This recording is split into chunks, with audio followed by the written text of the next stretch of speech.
Good Wednesday morning, friends, or afternoon, or evening, or whenever you might happen to be on Facebook to join me. It is good to join you together for this midweek pause, our time together where we pause midweek and take a deep breath and reflect on our faith together, reflect on where we are experiencing God. If you are in Kirksville, it is a rainy, not quite yet chilly, but temperature dropping Wednesday morning. And for those I don't know, I'm Reverend Jennifer Finley, our Momentum and Discipleship pastor here at First UMC. And as I'm sitting here in our gathering space, I'm looking out the window to a dreary morning.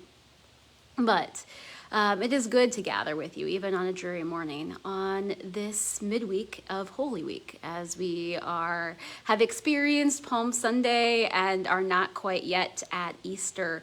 I've been thinking about that because as we gather together on Wednesday mornings, we ask ourselves the same question every week, or some version of how are we experiencing God? Where are we finding God's presence? How is God being made real and tangible to us? How are we hearing and sensing God's presence?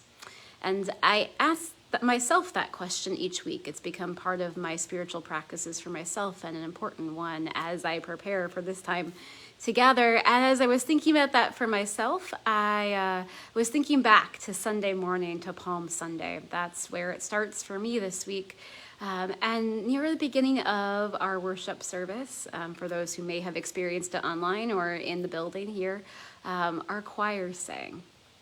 Now, our choir is beautiful and wonderful, and they sang for Advent, but there was something about this moment as they sang Hosannas that caught me. It caught me by surprise a little bit. God caught me in the beautiful simplicity of the moment of listening to choral music, something that we missed for a while during COVID times. It was beautiful. God met me in that moment.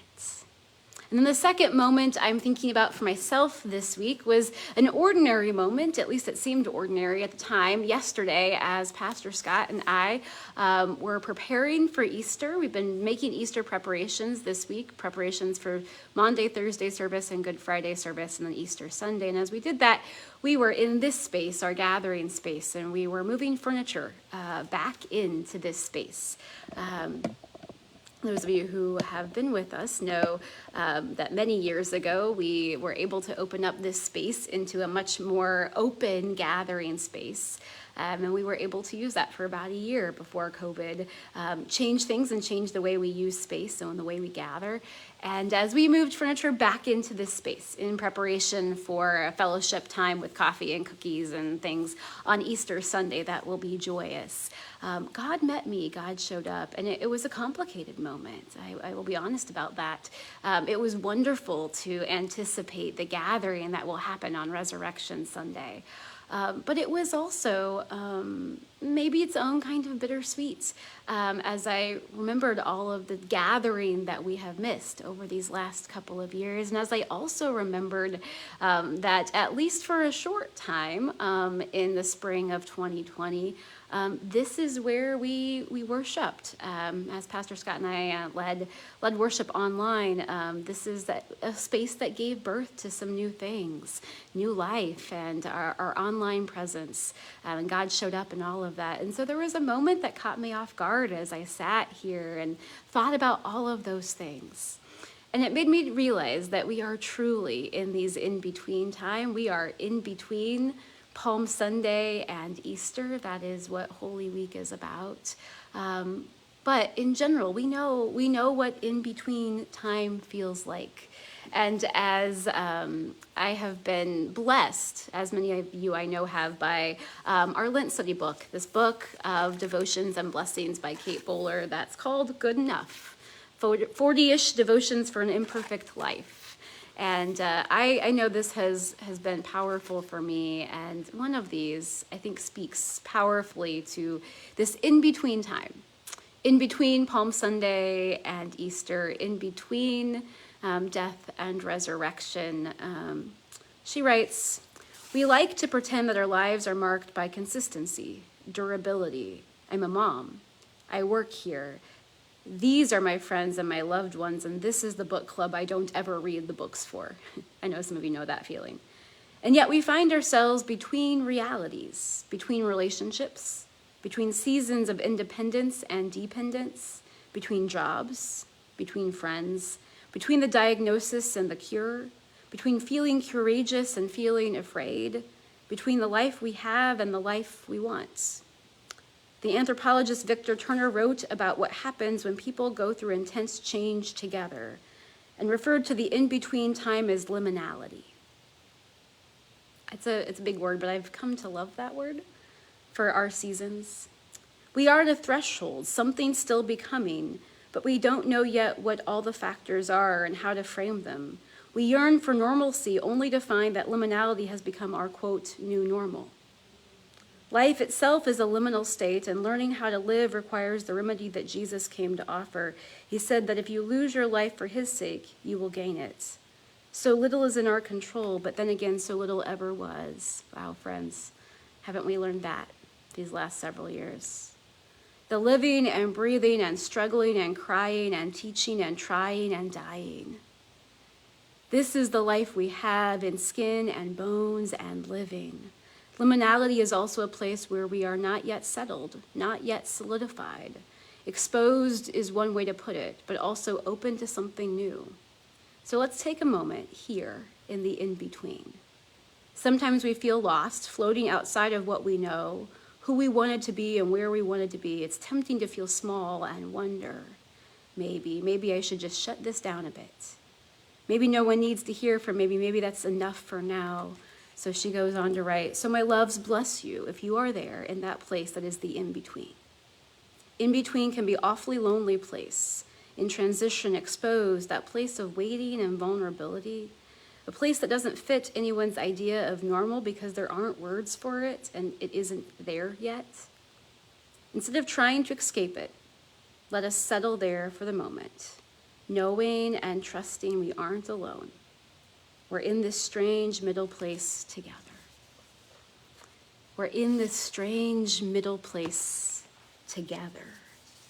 Friends, we are in the in-between together, and I absolutely love that. I love the fact that I am in this in-between spot with you.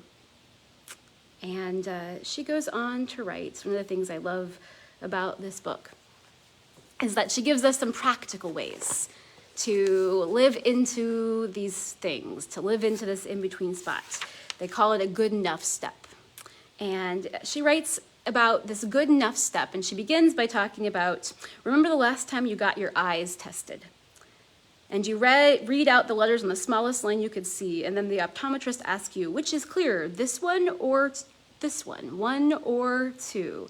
Now, I will pause to say, friends, full disclosure, that is my least favorite part of an eye exam. I've had glasses since I was 5, so I've done this a lot, and it never fails to make me nervous. What if I get it wrong? What if I get it wrong? But she says, and you pause and you wonder, and before you answer, she flipped back to the one, and you knew then, right away, it's the one. And it's such a relief to know for sure, but the in-between is not so comfortable. It's not comfortable, is it, friends? That in-between of not knowing. However, it's where we live most of the time. So here's the deal. For 1 hour, consent to the in-between. Nestle right in there, not knowing anything for sure. It's crazy, isn't it, she writes? That's not where we are comfortable, but try it for 1 solid hour, not straining for answers, not pushing to land on an idea or solve a problem. And then she says, and if you happen to get a nudge where something comes clear, just a noticeable difference, sometimes the shift comes sideways. The truth that something has changed, maybe if that happens, receive it. And if not, just rest a while in the unknowing, because someday we will see things as they really are, and you can count on that hope. Friends, I am so glad, truly so glad that we are in this in-between together, between Palm Sunday and between Easter. And in this new in-between together, as we figure out what it means to embody this welcoming space together again, how to embody our online spaces together again in new ways. I am glad to be with you on this Holy Week. And so I offer this blessing. It's a blessing for the in-between as part of our devotion. Blessed are we, somewhere unmalleable, fully present to our reality, tracking it with all its subtle gradations and colors and contrasts, the sweetness and the struggle, the stuck and the not quite fitting, authentic to it, mapping the full strangeness of the new emergent landscape. Blessed are we, dear ones, not calling it too soon, not settling for the neat and buttoned up, the too tied up, and the not quite true. Bless all of it, the way we might widen our gaze to encompass it and embrace it, and bless you, moving into the unknown, waiting, daring to hope. That's a beautiful blessing, friends, on this Holy Week, on this Wednesday that is indeed a threshold, as we move into Thursday and Friday.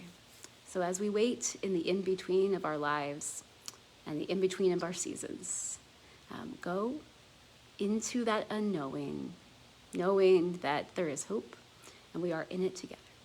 Go in peace, my friends.